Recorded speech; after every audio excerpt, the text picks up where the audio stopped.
kining problema ang giatubang sa kalibutan karong panahona, murag makaingon tang wa na man tingali solusyon sama aning pagkaguba sa atong ozone layer, na ananing global warming, climate change, sama aning pagsigig inilugay aning mga teritoryo hangtod managubat na, kining atong immorality sa katawhan, immoral life, premarital sex, kabit-kabit, pornography, homosexuality, lata na kayo ba ang atong morality niya, kini pag yung pagkaguba sa atong mga dagat, sa atong mga water table, sa atong mga sapa, sa atong kabukiran, nangaguba na ba, pollution all over,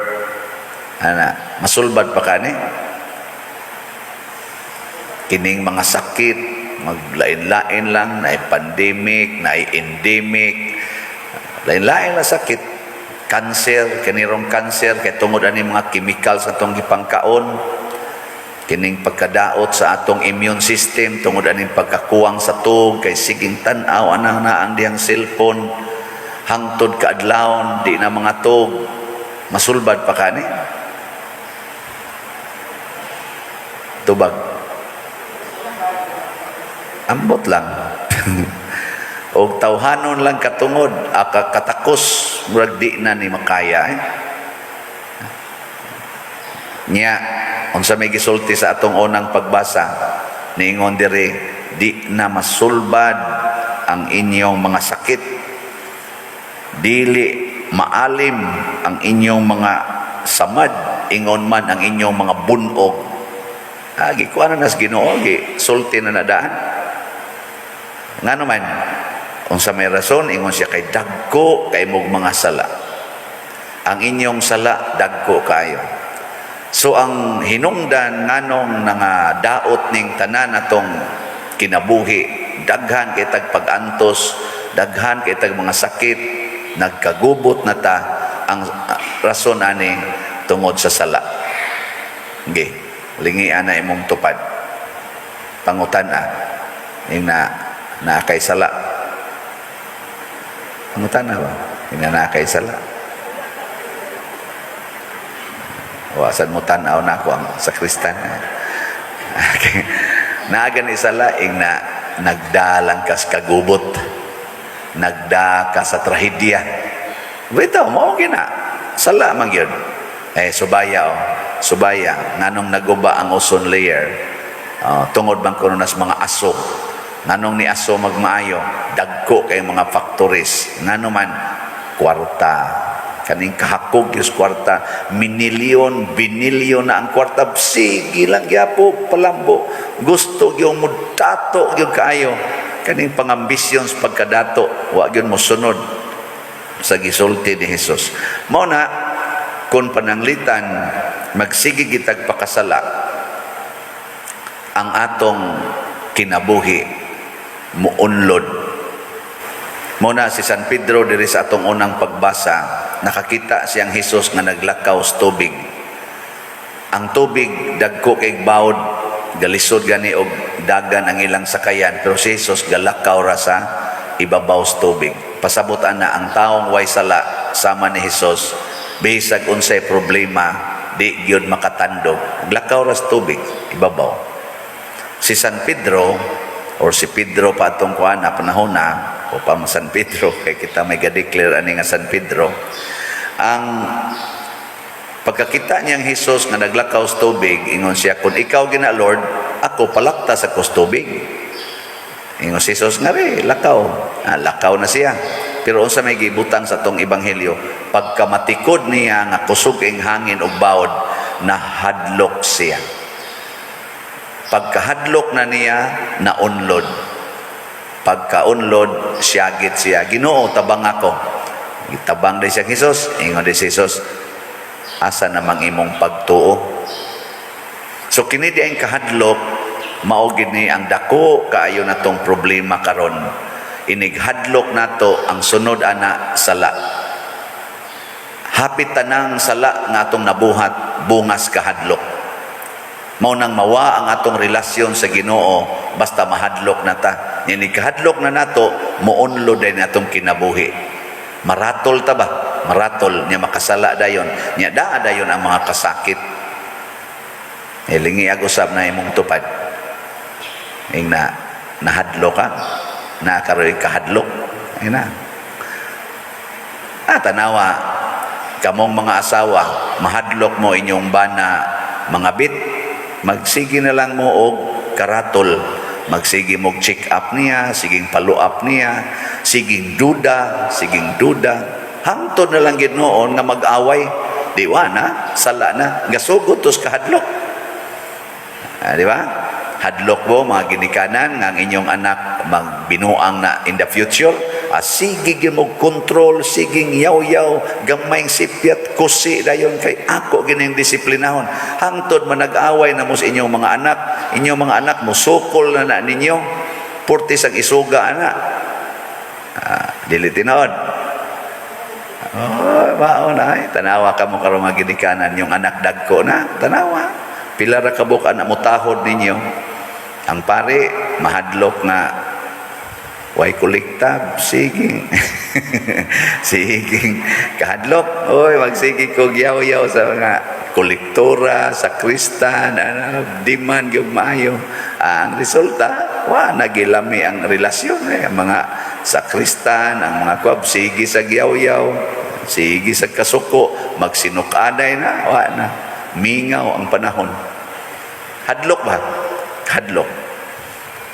Ang pagtuo mo gipangita ni Hesus, ingon siya, asa naman ang inyong pagtuo. Kay kani manggong pagtuo nato, mao ni siya ang makapasulod sa Ginoo sa atong kinabuhi. Ug di ka mo tuo ang Ginoo, di ginamusod. Aw naman siya sa sulod. In short, ug di ka mo tuo, wa mo'y connection ba? Sa to pa, kay way connection, di siya ka-operate diri sulod nato. Bisag naa siya sulod nato, naas atong kasing-kasing, pero dili ka-operate, kay wa man kam tuo. Naman tay generator diha, no? Hibaw mong natay generator? Awa mo kibaw?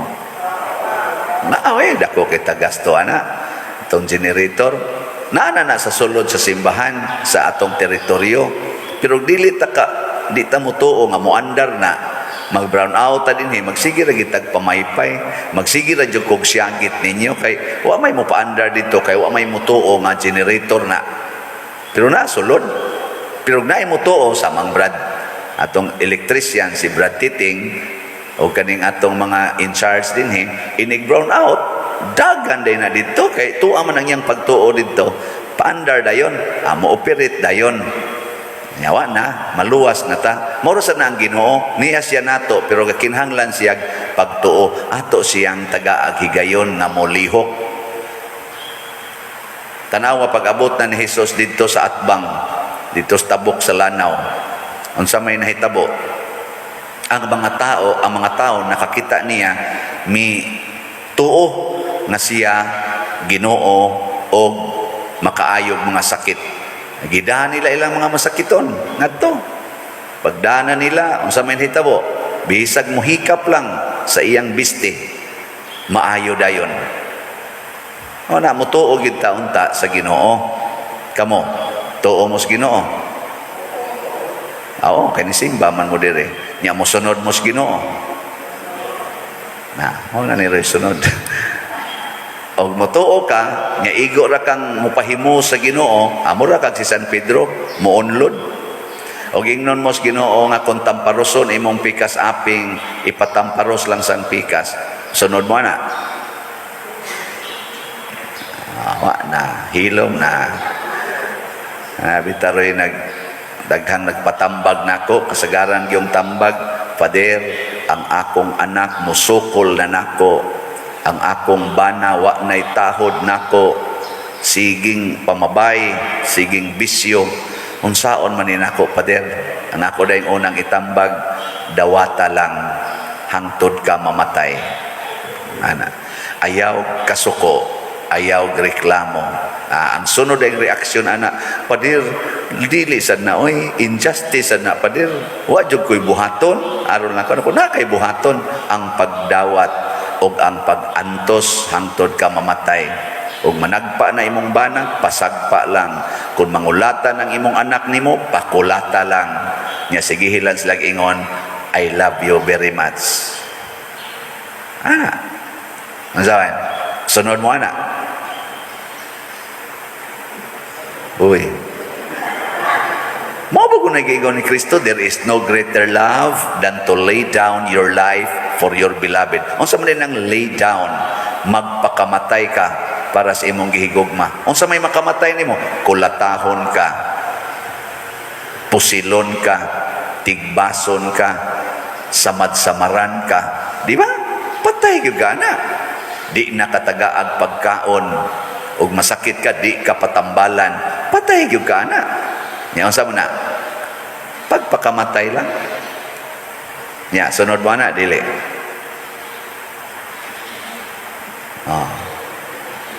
Na paong na. Maglisod magay mo ng gagmay kayong sogo, kana lang sogo nga o ingon nga sa tigingon sa Ginoo, ayaw mo paningil anang utang sa inyo si katao, ayaw na paningla, muram kitag musupa ka na. Ngay pipila nga nagpatambag nako kaning yung inilugay aning yuta nga akong maguwang pa dir sa una pag ginang iyang batasan, karon pag binahinay namo tuwa na sad niya ang dako kayong porsyon sa among yuta. Ako intawon diri gamay kayo ang nabahin nako sagdi lang kay kanang gidakon sa yuta nga imo untang dawatonon nga tuan nas imong maguwang nga buangon mao sad nay imong luna didto sa langit. Nya kun unsa sad kagamay ang imo karong nadawat kay mao nay iyang gibili nimo, mas gamay pa unya ana ang iyang lugar didto sa impierno. Loo ko na siya dito maayo, patay ka na imong maguwang ay nalag di na lang jud kumukiha pa dir ko ayaw ay kiha pila man na imong yuta nahibilin gamay naman ka kayo na ingon siya mga 1.9 hectares na po. Ay sus kadako pa na amo gadi dito gamay galisod magani sa 100 square meter ang imo 1.9 hectares pa siya tuwa masagod niya ang mga 6 hectares pa dir nako ay lang dako pa kay nastanan 1.9 hectares dako pa kay na pagami pa na pagami. Kaya ang ending ginato pila ra go na taon square meters anang lungon kanang lungon ba pila ra man gina siya mao ra man ginatong ending good ana ra ta di ako to ba naon sa good taon ka sige kagunahon ana mga ektarya ang sementeryo by ektarya na pero daghan kay mo puyo diha usay magkaabot ng inyong lungon tanawa diha sa kwan kadaghan naman ko nagmisa og lubong kana inigkaut ba niglili na ko ngadto Laom nagsiwil sad ang katong kwan ba lungon sa silingan na dito sa Laom nako nindot isla din nila kay sikit kay ilang balay mag-abot oy binlan ra jud ka nang gamay kay tanan kana bisa kung sa kadato anhal jud pauli diha ang uban gani kana ra maganing lungag ingon ana sunugon pagditso isod anang naang murag baso-baso ndako unya human isod anang naang gamay kay lungag kana may atong ending dinhis kalibutan. So ayaw sundang Ginoo. Tay dako kayong bahandi sa langit tuay dako kayong luna didto. Nya ningon ding Ginoo unsay inyong buhaton dinhis kalibutan mao sanay akong buhaton ninyo didto sa langit. Ana kon ikaw manggihatagon kay kadinhi sige kag palit og slat daghan ra ba kay tag slat gibaligya ron daghan kay kag bahandi didto sa langit. Na ini text na karon touching biya kay tanan pag human jud kuno niya palit og slat ba ato siyang iampo ha pag human gid niya palit og slat na disgrasya siya sa sakyanan pag naog niya murag ni dagan ang sakyanan wala pa siya kakanaog tarong nahog siya in town paampo siya nga kana ganing maayo ta siya dali pero nipalit gid siya nakapalit yun ba? So, kanisa din makapalit. Uy, siguro, iniguman mong palit, mamatay kag ditso. Bitaw. Pero, mao ba na atong sukdanan, nagipanalanginan ta, o gibaliwa, tas Ginoo dili. Basta wa kay sala, nya nitabang ka sa imong isikataw, labi na sa simbahan, congratulations. Og mamatay man ka sa disgrasya, sama ni Venerable Chofilo Kamomot, og sa ubang mga santos, nagipang martir, pangputlas liog, congratulations. To ay nagpaabot nga dakong ganti dito sa langit. Pauni ang pagtuo.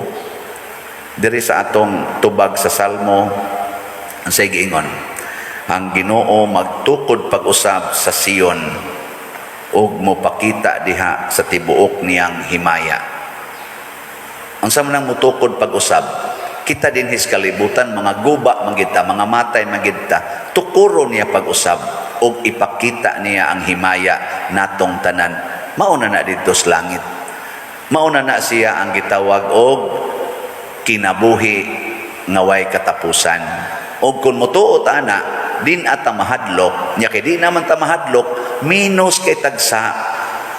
Kami bitaw, ako, isipari, mahadlok ko nga, di na ko malipay, kay wapoy kuyog sa kwarto. Ang sa may akong buhaton, di mag-text-text o kuyog. Pila raman yun, pag sugat-sugat dito, kadali ra na himuon. Haron lang yun ko matagbaw kunuhay sa akong loneliness. Pero di ko mahadlok murirax lang ko dito sa kwarto. Usahay, bikugan akong tiil, ako rasay tarong-tarong, hangtod maghilakos kasakit. Maingon ko, doon na palang unta ni asawa, doon na unta ni mutabangan ni ron.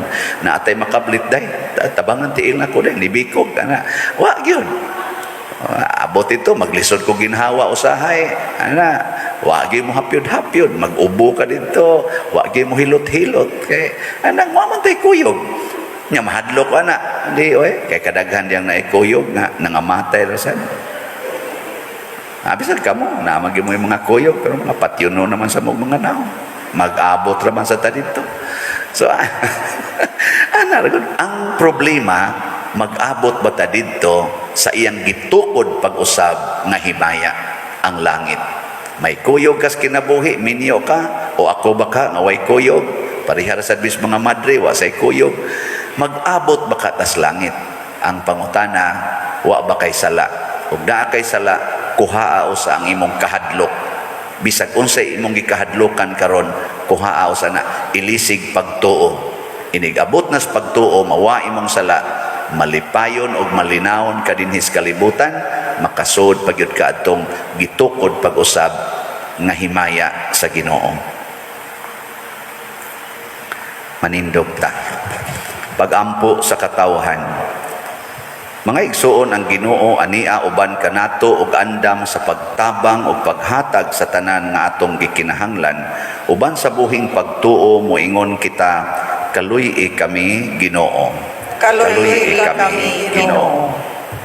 Nga ang simbahan magpadayon sa pagbarog sa pagtuo ug dili kini mahulga sa lingla sa dautan, mga muyo kita sa Ginoo. Kaluy kami Ginoo. Nga ang tanang mga nasud mudawat sa mga gitudlo sa simbahan, mga muyo kita sa Ginoo. Kaluy kami Ginoo. Nga ang tanang nangalagad sa Dios makabaton og kaisog sa pagtuo diha ni Kristo, mga muyo kita sa Ginoo. Kaluy kami Ginoo. Nga ang tanang katawhan makaila sa Dios ug mosalig sa dakong gugma ni Kristo, mga muyo kita sa Ginoo. Kaluy kami Ginoo. Nga imong tang isipon og takos mapuslanon alang kanamo si Venerable Chofilo Kamomot, mabayaw ngadto sa altar sa mga santos, mga muyo kita sa Ginoo. Kaluy kami Ginoo.